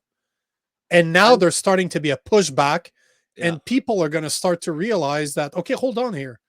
Hold on. Like, this is just common sense things. I'm telling you, the more this continues, the more guys like Pierre Poilievre trying. Did you see the interview yesterday that was released? It was at least this week, where he's asked by And he's like, no, I don't like that he didn't answer it. Fucking politician. This is why I'm not a fan of Pierre Poilievre. Couldn't fucking answer the question like a regular human fucking being. He had to be a fucking asshole What was the politician. question? He's like, How do you answer it? Yeah. do you think that what Trump is doing, that there's only two sexes or two genders, is right? All Poilievre was saying to the reporter is, well, if you think that there's more than two, you should send them to me and I'll look into it. But I don't know more than two genders. Do you see how fucking politician? If somebody would have asked me that, yeah. Oh no, he played the game, and this to me is bullshit because he's pandering. He's trying not to piss off the left because he doesn't have the balls to actually stand for something. You can't exactly. You can't. But for the Canadians, listen to this. Pierre Poilievre is not the answer to your problem. Neither is Trump. That guy does not have the balls to stand on anything. If you ask me the question right now, no, not a fan. Never been a fan of him. He's a career politician. I don't like career politicians. Well, that's what you do for a living. I don't trust you from the get-go, but I also don't trust Trump. I don't trust anybody. No. Literally, if you're a politician by default, if you look at the psychology behind politicians and the people that are attracted to this type of job, they're sociopaths. They're narcissists. They're people that do not have empathy for others. I'm not saying that this is 100%. I'm saying this is a vast majority. Yeah, so how can you trust someone that doesn't look at me as his equal? I don't trust you. Plus, I don't believe in the white knight in shining armor. I don't need my fucking government to save my life. I believe in extremely small governments that will take care of the fucking roads and protect my country. Outside of that, keep your fucking hands out of my pocket. Yeah. But all I'm trying to say is that, again, even the right now, Poilievre is playing games. So we got to be very careful because he didn't answer the question. Yeah, I wish you had done a little more. Just even yes, I agree, of course. Or like I would like to see I think we should bring back sort of ridicule of these people, like not just yes, but yes. Like, are you dumb? Like, of course, there's only two genders. Like, there's only two sexes. Like, that's what biology is based on, right? If there's a third sex, tell me what gamete does it produce? Hold on. I found the video. I'm sorry to cut you off. Yeah, let's take but this is the type of video. Let's make it entertaining for people so that they can see what exactly I'm talking about. Oh yeah, we can do that too. I'm gonna start doing that as well. Oh, I've shared the screen like 10 times already. I share screens all the time. First day on the job. Can you guys hear that? An executive order. The U.S. government only recognizing two genders, male, female. They're unchangeable. If elected as prime minister, is that something that you're going to kind of walk in line with, or what are your feelings on that executive order? Well, I don't know. Do you have any other genders that you'd like to name? Me personally? Yes. I'm just asking more so if you're in line with what he is saying. Do you agree with what he's saying? Is that something that you would be lockstep with if elected as prime minister? Well, I'm not aware of any other genders than men and women. I mean, see what I mean? Any other you want me to consider? I think he's trying to do like a little bit of ridicule there. Like he's trying to play dumb. Like personally, almost like it's obvious. But yeah, I wish he had just been like more direct, just more clear. But this is my point. I am tired of politicians playing the game. Politics. And I'm not the only one. I'm sure that you feel the same. I do. And maybe one day I will be in politics, but I will be there. None of that bullshit though. This drives me absolutely nuts. If you're asked a question, stop being a politician. Can you just simply fucking answer it? And this is why I don't like that guy. It's not because I don't believe, bro. There's the average opening for someone to just come in and just speak plain fucking English, and they're all afraid to. Trump's the closest thing, and that's probably why he's so why he's president. He's so fucking popular, 100%. But at the same time, all he had to say is there are only two genders. Gender is not a social construct, and gender is sex is the same fucking thing. Yeah. Stop trying to triangulate. Stop. What do you believe in? Saying, yeah, exactly. What do you believe in? Is that what you believe in? And the reason people resonate with my content is because I say what I think and I mean what I say. Yeah. There's no bullshit. If your feelings are gonna get hurt, you know what, bruh? Not my fucking problem. I don't do it on purpose, but if my content pisses you off, good. Because I watch content that piss me off all the time, and that's how I change. That's how I look at other people's opinion and say, oh shit, maybe he does have a point. Maybe she's right about this. Maybe I need to question my beliefs. Yeah, And having guys like him does not help. This is not moving the needle at all. You're playing the exact same fucking game that Trudeau played for the past 9 years. Answer the fucking question when you're being asked. Take your balls out of your woman's purse and reattach them to your body. Like, it's time that politicians actually have balls and say what they fucking mean instead of playing the fucking game. Sorry. Yeah, Not no, sorry. the minute you start trying to, triangulate and don't want to, worried about what people say, you lose all your authenticity. There's such a hunger, I think, for the in society for a politician to just and like Trump, for all of his flaws, and he's got a lot, that's what he does. And that is, I think that's his, they talk like magic, quote unquote. That's his secret weapon. And it's actually not that hard. It's not that hard to do. Just fucking say what you think. It really isn't. People are so sick of just politicians that are trying not to offend anyone, and they end up offending everybody. And it's ridiculous. Tell me that this sounded authentic. Tell me that if you do not know, let's say that you have no idea who Pierre Poilievre is, you don't know what he stands for, and you watch this video. Tell me this guy sounded authentic in his belief. He sounds like a fucking douchebag, like every other fucking politicians out there, and he sounds exactly like Trudeau. To me, there's no fucking difference. He didn't answer the fucking question when the question was very clear. Very clear question. Yeah, it's going back to what you said a few minutes ago about people are freaking out because he says it's a mental illness, and of course it is. Of course it's a mental illness. You can't and it just shows the hypocrisy of that argument. You can't have it both ways, because they're, on the one hand, they're telling us that quote unquote trans kids will kill themselves if they aren't allowed to transition.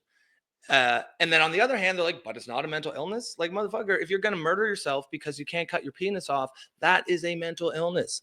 That is like, that's not, they're trying to have it all ways. And it just shows sort of the hypocrisy of that whole argument. And that's why, it's frustrating when people like Poilievre, who, I mean, he's a conservative leader. He shouldn't even be worrying about that. The liberal leaders should also be saying it, but of course they won't. But just fucking come out and say it. I actually wish they would get away from the word gender. There's two sexes. There's male and female. If you want to, because when they say gender, all they really mean is clothes and makeup. That doesn't have any bearing on what we're talking about. There's two sexes and an infinite number of personalities. So you can have masculine men, feminine men, masculine females, feminine females, but they all exist within the sex binary. And that's just such a fundamental fact of life. And that's exactly what I was talking about earlier when I said, when you have these politicians who are just lying to us, who are telling us things we know are false, it just completely destroys your trust in them. I'm not going to believe anything you say. If you tell me that a man can give birth and women can have penises, like, what the fuck is wrong with you? But yeah, there's so much hunger. I posted a post the other day, and I said that I believe in dragons more than I do that men can get pregnant. Yeah, and you'll say that, and then the proof will be like, they'll show you a picture of a woman with a beard and be like, here's a man getting pregnant. Like, well, no, that's a woman. Like, that's a female. The reason she's pregnant is because she's female. You can put her in a suit, still female. Give her testosterone so that she grows a beard, still female. The fact that she is pregnant is all the proof you need to know that she is a female. And these idiots, like, they think we're dumb too. Like, they think if they just say it enough, if they click their heels 3 times and say the magic words, that we'll all believe it. But it's a lie. They're gaslighting us, and that is, transgenderism is the main thing that I talk about on my X account. But it really isn't that. That is my overall sort of worldview. It's that's the best example of what I think the problem is. This anti-intellectual, authoritarian sort of element that has infiltrated the left through the far left, and now it's spread its sort of poison throughout the entire left, to the point where I who have identified as a liberal my whole life, I am now, you know, I get called a Nazi all the time. I get called a conservative. I'm far right. I'm a far right Nazi, just because I know the difference between men and women. You know what I mean? Because I don't agree that men can become women. I don't believe that all humans have a gendered soul inside of us, and that sometimes this gender soul is a different sex than our physical sexed body. Like, that's a religious belief, however you want to say it. And I just do not believe in that religion. And they will try to force that on you. And there's a huge pushback now, and that's good, but there's a lot of ways to go. Brother, 2 hours and 5 minutes Bang later. on. Yeah. We're brother, man, we can talk, you and I. We're Yeah, hopefully I think we should stop it right there because it's never gonna end. Yeah. Guys, No. I got to eat. for everybody, I gotta go to the gym too, man. 466 Those muscles people. are Yeah, they yeah, don't, especially at our age too, right? It gets harder and harder and harder. they're not gonna work out themselves either. And I think my wife is tired of listening to me too, so can't blame her.